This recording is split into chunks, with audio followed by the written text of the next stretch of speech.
COVID crisis, day 18 in dealing with the civil unrest after the murder of Mr. Floyd.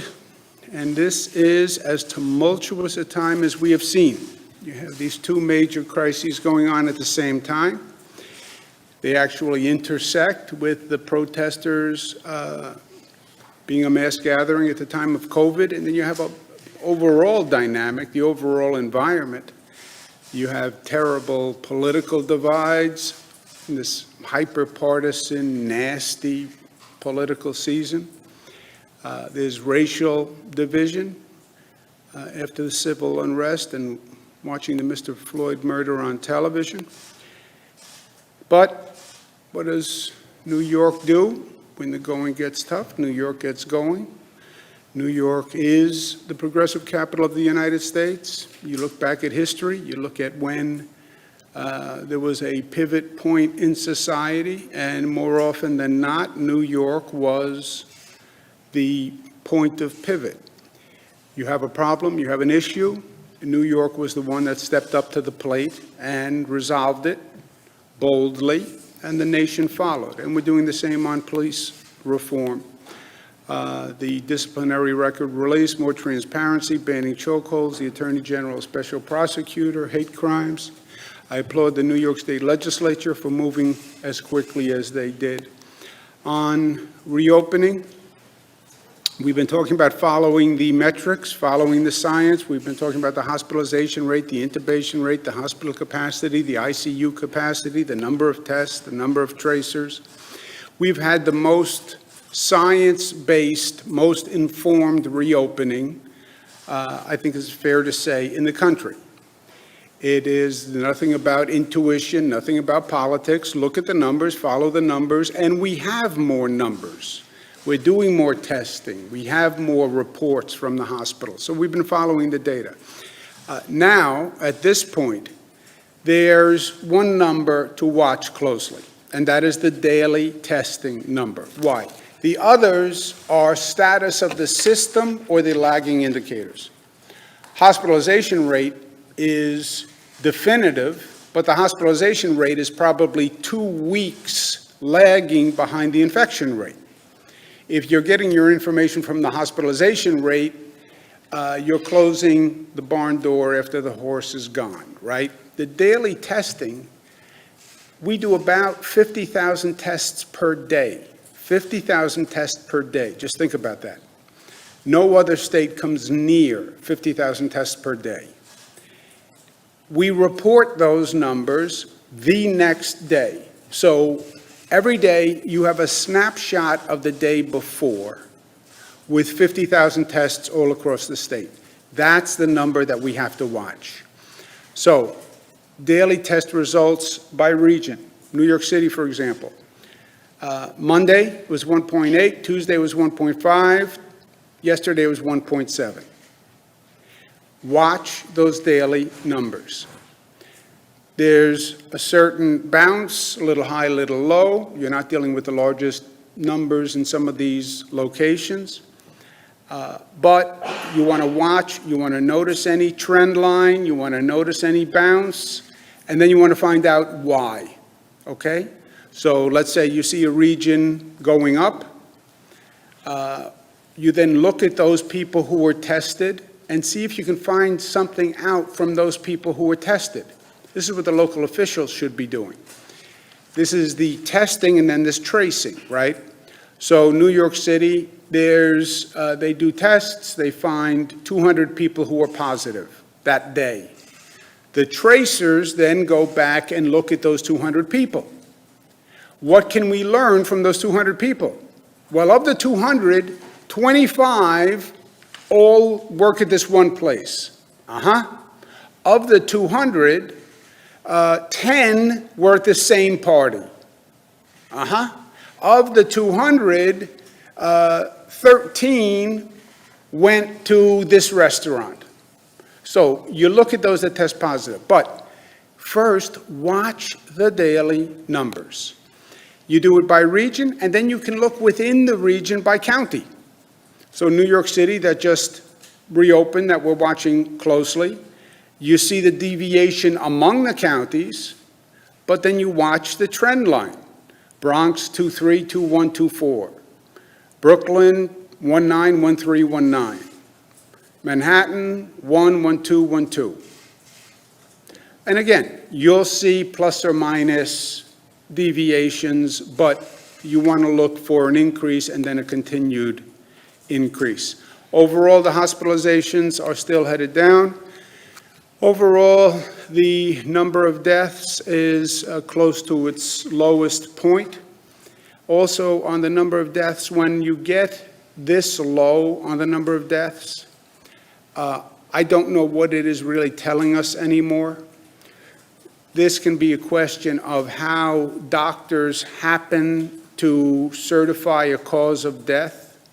Many of these people will have comorbidities, so you could have a heart disease, you could have diabetes, you could have hypertension, you could have a respiratory illness, and COVID. What is the cause of death between cancer and COVID, right? So, but it's overall great news again. And you see the number of lives lost continuing to go down.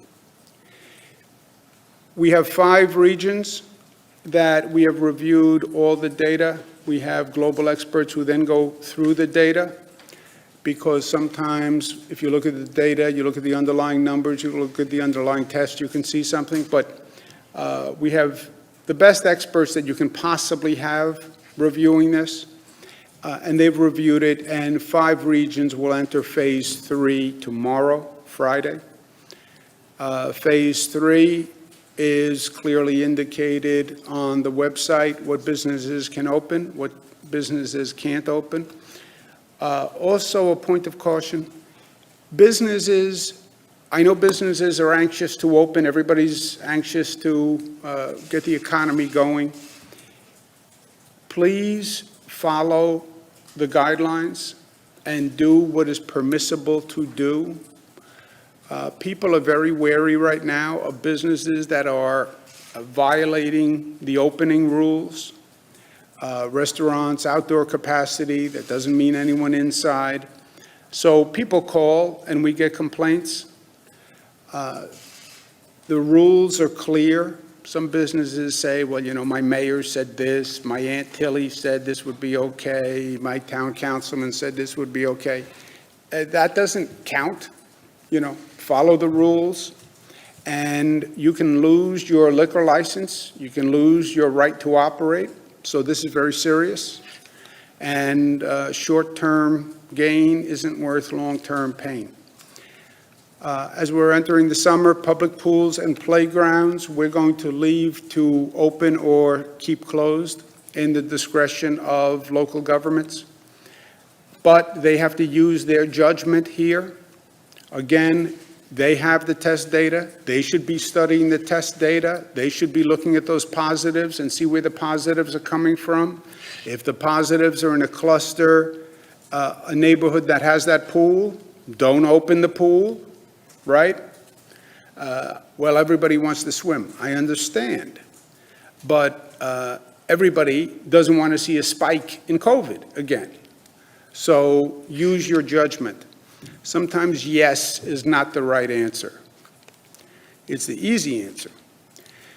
In this overall situation, I don't know how to say it. We need caution. We have to beware. We need warnings. You take your pick. The numbers are good. Everything we've done has been exactly right up until now. But that's up until now. And you can make a mistake today that wipes out everything we've done. So we have to stay smart. This COVID has not gone away. Dr. Fauci spoke to it. The CDC speaks to it. We have done extraordinarily well, because the people of the state have responded in a way no one predicted. And they'll actually research and talk about for years, I believe. But COVID is still out there.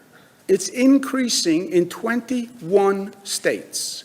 14 states, highest number ever of COVID cases. And if you look at what's going on, it tends to be after the reopening.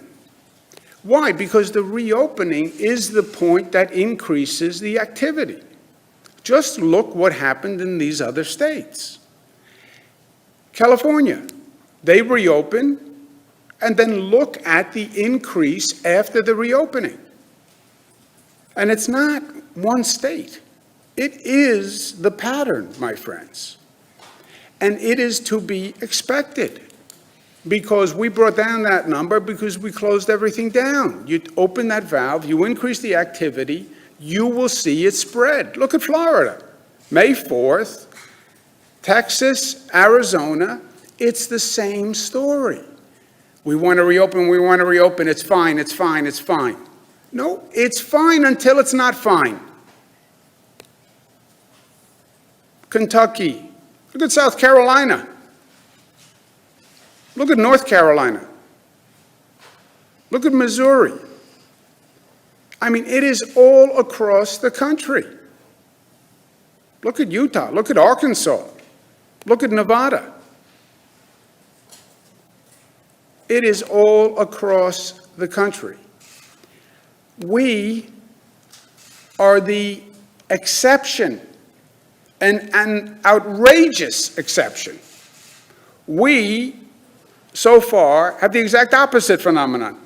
We reopen, the number continues to go down.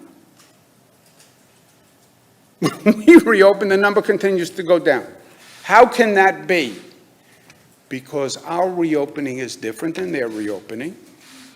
Our reopening is based on the numbers. Our reopening is phased.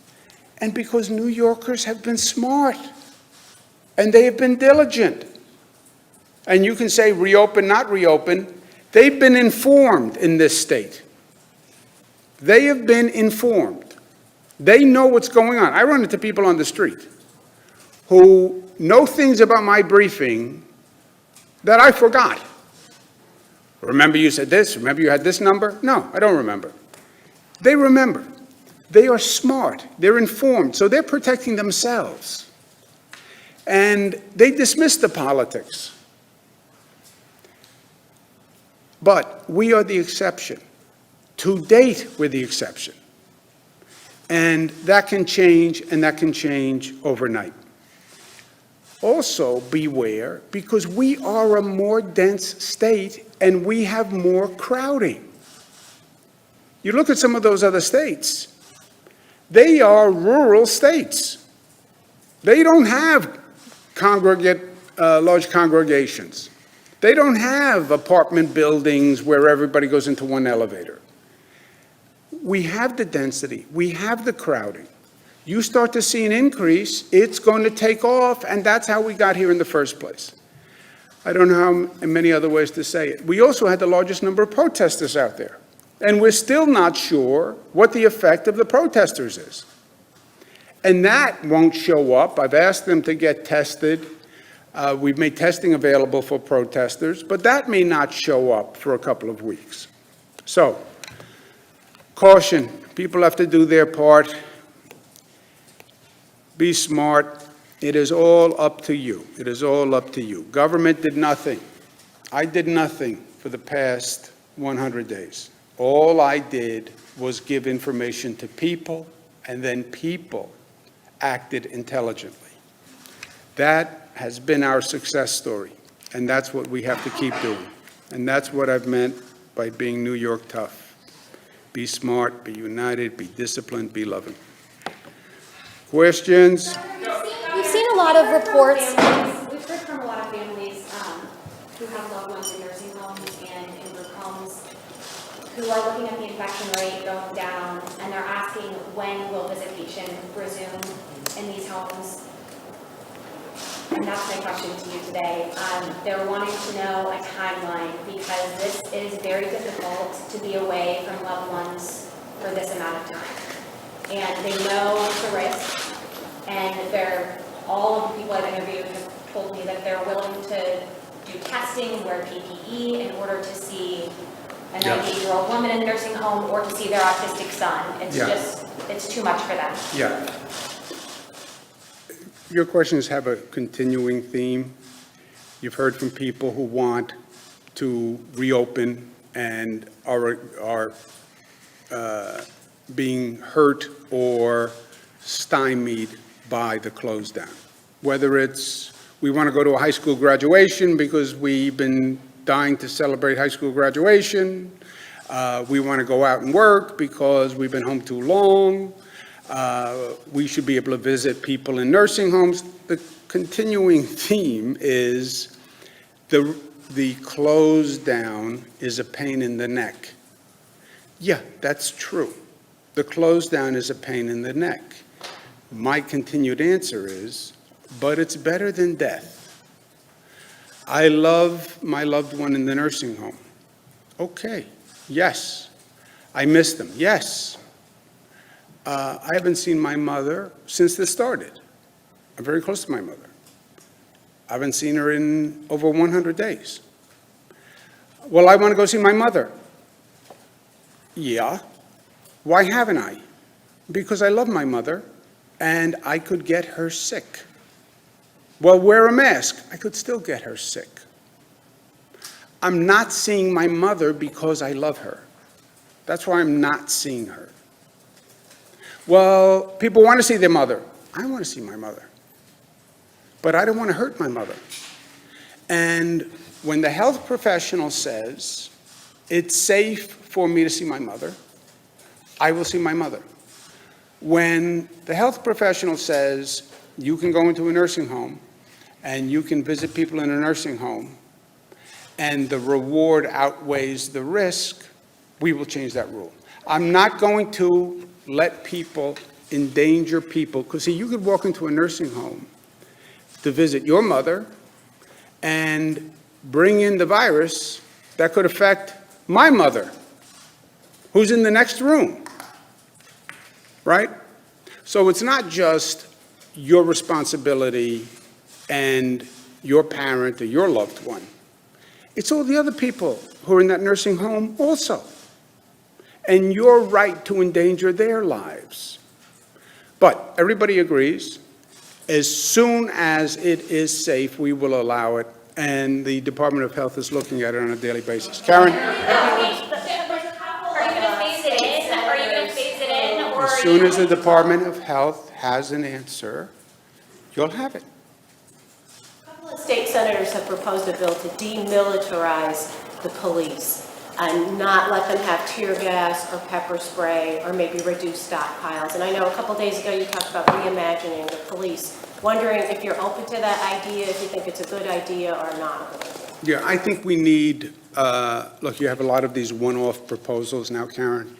I think no tear gas. I think we should take this function away from the police. I think we have to be smarter about this and more comprehensive about this. I don't think this is about any one small reform. If we take tear gas away, that's going to make it better. It's not about tear gas. It's not about whether or not the police do safety enforcement in schools. It's much deeper than that. It's much broader than that. This is inherent racism. This is decades and decades of injustice. Even in our lifetimes, right?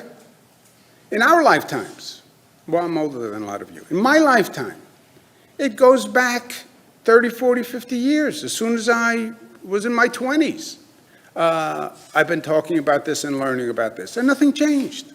Nothing changed. You now have a moment where you can make real change.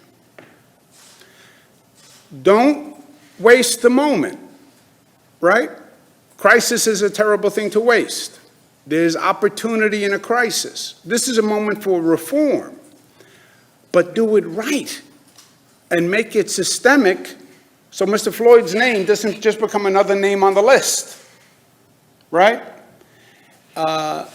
And that's not about, stop the tear gas. I understand, politicians, everyone wants to say something now, but let's be deeper, smarter, more analysis. I think it's the reforms are much more rudimentary and basic than we're talking about. And that's what we have to achieve in this moment. Governor, should cops that aren't wearing masks during these protests, we've seen a lot of photos, seen some reports, cops that aren't wearing masks during these protests, should they face discipline?